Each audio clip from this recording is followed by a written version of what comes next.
Well, hello there, my abundant healers. I am excited to be back here with you today. I'm in my new apartment. So I have this beautiful blank white wall behind me.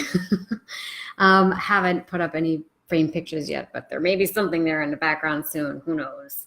But I'm excited to be here and to be continuing our four-part video series. And today I really want to talk about the life and death of a good idea. Okay. So really, the purpose of this four-part video series is to lay the groundwork for creating a kick-ass online course and start scaling your practice fast, right? Now, maybe you have reached a point where you know that scaling your practice online is not only feasible, but really an amazing way to get your message out there to a ton of people and start scaling your skill sets really beyond that one-to-one business model.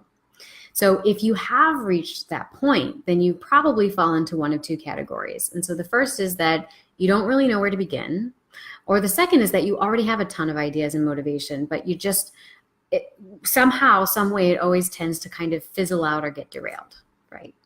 Now, in our first video, we talked about how when you don't really know what to begin, and we completed an assignment that would help you start to see the bigger picture in a way that allowed you to concretize your own personal definition of success. And then once you've done that, you can start to reverse engineer it, right?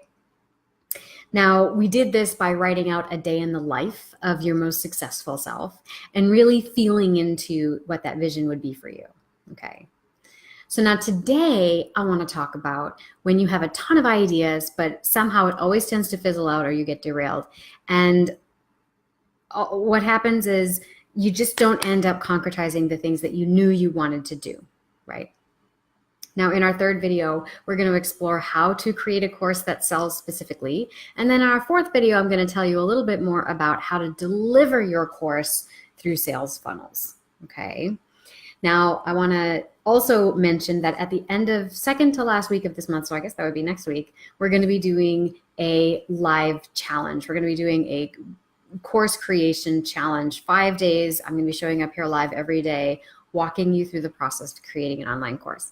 So look out for links to sign up for that tomorrow because we're going to start launching that soon. Okay, so today let's dive in. How is it that when you can have, or that you can have a ton of ideas and a great jumpstart in your motivation, but then somehow, some way, it always fizzles out, or somehow you get derailed, right? Has that ever happened to you? Maybe you have an idea that is sparked in your mind. It's like a light bulb moment. You've got tingles all over your body thinking about, oh, this is so amazing. It's going to have such a great impact, right? And so then you start doing some basic research. Maybe you join a group like mine. Maybe you create a plan and you set goals and deadlines and dates for yourself. You go out, you buy a bunch of new school supplies and art supplies, or you get a fancy new program, right? You really set yourself up for it. And basically you feel like you're on the right track to really start turning that dream into a reality. And then somehow the bubble bursts, it all dies out, the flame goes out, the motivation, the dream, somehow, some way, all the rough outlines, plans, and deadlines, they turn into ghosts that start to haunt you, right? And even when you force yourself to do some kind of work, you just can't do it. The TV and the couch, oh, they start to look so much more inviting and comforting. And you find yourself coming up with new excuses every time you think about it. And then suddenly you've lost your interest in that passion project. And it's become something of a forced task. And you get a headache every time you sit down to work on it. So you just kind of leave it unfinished. What the hell is that anyway? Right? Why does that happen? How and why does that happen? Well, to my mind, it's really your unconscious self, your subconscious self, and the limiting beliefs that you may have really slamming the brakes and protecting you from a fear of failure. And, there's this expression that unexamined beliefs are beliefs that you just accept, right? And those are typically the limiting beliefs that we hold in our subconscious, okay?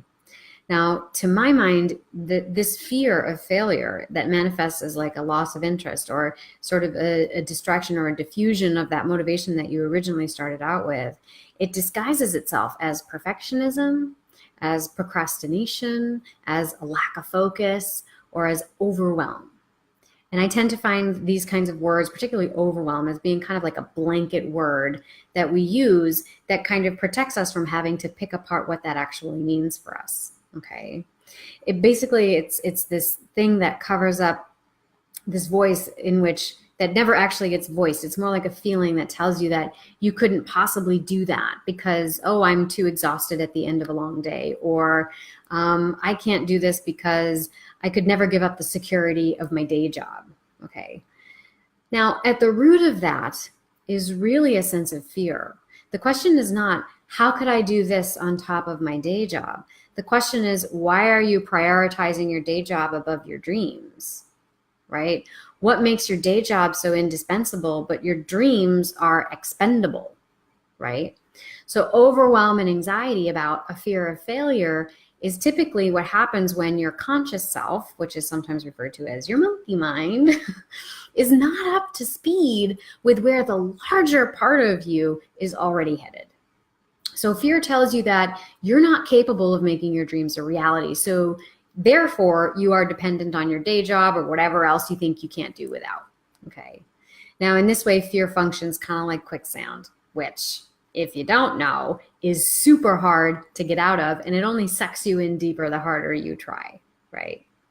So what do you do? What do you do if you're struggling to hone in on the specifics of what you want to create for yourself? And in this context, we're talking about creating an online course in which you could scale your skill sets, your knowledge, right, and your talents online without turning into some kind of fearful, puritanical perfectionist that tends to sap you dry of your inspiration.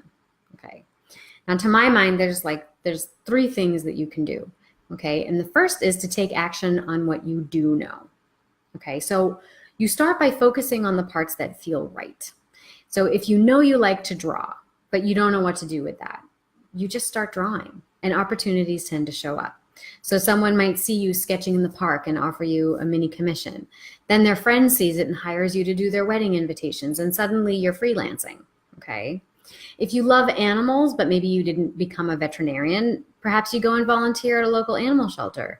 Maybe you meet someone with a business opportunity at a groomer's, or maybe you assist someone that helps people overcome trauma with horse therapy, okay? And suddenly that gives you the idea to pursue a different path, right? And your soul begins to resonate with these experiences and then that starts to call in more experiences like it. And you know that it's resonating because you will feel good and excited about it, okay? And so taking even a small action step on an idea that you are excited about can get you and your vibe off that hamster wheel and the momentum that you've got tied up in your head around your fearful narratives, right? And that day job that you absolutely could never let go of, right? And then you start manifesting and creating more momentum in the physical world around things that you are actually excited about. And also, the more you do things that you're actually excited about in pursuit of your desire instead of in avoidance of fear, you actually send a very clear message to the universe that you mean business, right? Now, the second thing you can do, so that's the first thing. Remember, the first thing was to take action on what you do know, okay? And the second thing is to kind of clean up your language and start focusing and stop, I should say, focusing on a lack of focus. So our language really shapes our reality in a variety of ways. So every word you use, and in fact, every letter in a word carries a particular vibrational signature, okay? And so the words you use to express and further define your focus, even if it's a focus on a lack of focus, those things carve synaptic pathways in your brain that become habitual and super hard to change, okay? Not to mention have this attractive nature in its vibration. And so these patterns become predictive of our behaviors and the way that we respond to stimuli. So, basically, in other words, we write our own self-fulfilling prophecies, okay? So to become increasingly aware of the predictive power of every single word, right? You want to become increasingly aware of the power of every single word that leaves your mouth, particularly the predictive power of it, okay? And stop writing shitty prophecies for yourself, Okay? So what does that look like? Well, I feel stuck becomes I'm in process, right? I can't do this becomes I'm finding the help that I need, okay? I'll never get there becomes I'm just waiting for the world to catch up with me, okay? So that's the second thing, right? So clean up your language and stop focusing on a lack of focus, okay? Because you can rewrite that narrative. So you're going to take action on what you do know, and you're going to start paying attention to your language and cleaning up your narratives, okay? Now, the third thing is you want to stop pretending that you don't know when you actually do, but you're just scared, okay? So I don't know is so often a smokescreen for I can't because. And then you just fill in the blank with a litany of limiting beliefs about yourself, okay? Most of the time, you do actually know, but either you aren't listening or you won't let yourself, okay? So for instance, try replacing in any circumstance, I don't know with I will find the answer. I can learn. Tell me how. I trust the next steps will appear. Okay. And then watch the world kind of shift around you and start bringing in all the knowledge, next steps, instructions, guidance that you need. So I would encourage you to stop disempowering yourself with, I don't know. And this is especially true if you do know, because oftentimes you'll feel it as a resonance in your heart space. You know when you know something, but you deny it. Okay, so stop disempowering yourself with that. And start, I would say, treating your heart's desire as more important than your fear. Okay, you belong to a species that has accomplished space travel. We've accomplished space travel and smartphones. Okay, you can do this. Whatever it is, you can do it. And once you have that big picture in your mind, which we really stepped into and felt into in our last video, right? Once you have that big picture, then you can start reverse engineering it. And then you can start to predict, well, what might that next step be? And instead of telling yourself, well, I can't do that because I don't know how to do this. And we're talking about online courses specifically in this series, but really this could apply to any aspect of your life. But let's bring it back to the online course stuff. I don't know about online technologies. I can't do this. I can't do that, right? Replace any of those things with, I will learn about online technologies. I know how to follow a recipe. I can make myself dinner.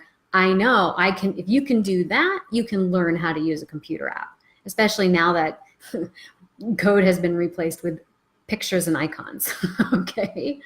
You can do this. You can learn. You can invest in programs that will help you figure that out, okay? And of course, that's what I do in my program, The Abundant Healer 90 Days to Scale Your Practice Online. All right. If you want to learn more about that, there is a link to it in the caption of this video. Now, I do have an assignment for you for this video for today. And I want you to answer these questions in the comments below if you would be willing to. And P.S., I don't know, not an acceptable answer. Okay. So the first question is, I'd like you to list 3 things that you like to do, that you're good at, and that you feel confident talking about amongst your friends. Don't freak yourself out with an online audience right now, or thinking about getting up in front of an audience of your colleagues or whatever. 3 things that you like to do, that you're good at, that you feel confident talking about just among friends, okay? The second thing is I want you to decide which of these 3 things lights you up the most, sets you on fire, and that you would want to pursue more seriously through something like online course creation, okay? And then the third thing is to list 3 ways in which you think a course on this topic might benefit somebody.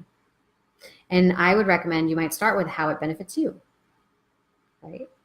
So 3 things that you like to do, feel good at, and would talk about amongst friends. Which of those things you are the most passionate about and lights you on fire, and then 3 ways in which that thing could benefit someone else through an online course, right? And you can always start with how it's benefited you already, okay? But I'd like to see that in the comments of this video. And again, if you've been enjoying these this video series and or you're enjoying talking about and thinking about these subjects, stay tuned, because at second to last week of this month, which I guess would be next week, we're doing an online challenge. We're going to go 5-day challenge for badass course content creation. Okay. So I look forward to seeing you there. And I also look forward to seeing your comments below.